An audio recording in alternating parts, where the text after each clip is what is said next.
The human brain is a wonderful thing, and it's especially wonderful when we look at what is happening with singing in the brain. And with singing, we know that the pathways through the brain involve imagination, they involve emotion, they involve just having a picture in our mind of what the sound is going to be like, and we just head for that. It's not about the nuts and bolts motor action of what is happening in the larynx. It's way more than that.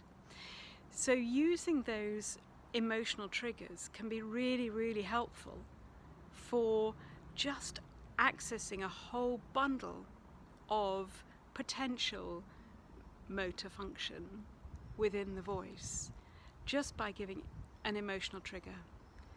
Do that excited, do that as if you've just seen your best friend, do that as if, and you can imagine, go on and on with those imaginative triggers.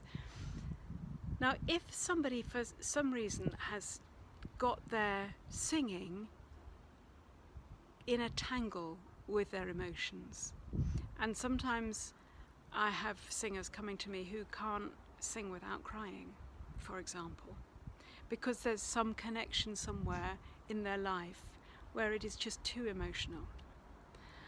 And using emotive triggers, of course, isn't going to help that. So for those times, we take out the emotion and we just make noises.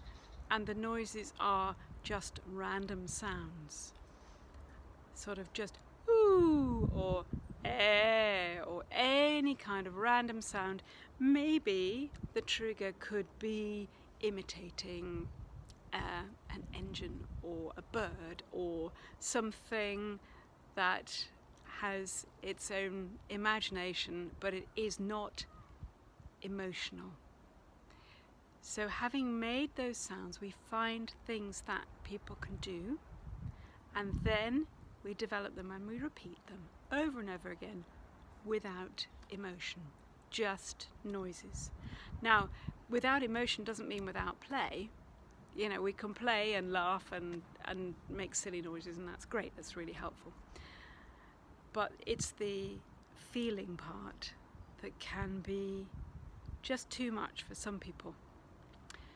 So make the noises just over and over again, reinforcing the pattern that those noises can be made, that they can sound a bit like singing and do a lot of the things that a singing voice does, but there is no connection with feelings. Once those sounds are in there, then you can start to bring back the feelings. You can start to put words in, you can start to put some kind of story in. And as long as that story is someone else's story and not their own, that makes it easier too. So there is a time and a place for emotional connections. It's not always the answer. Normally it is, but not always.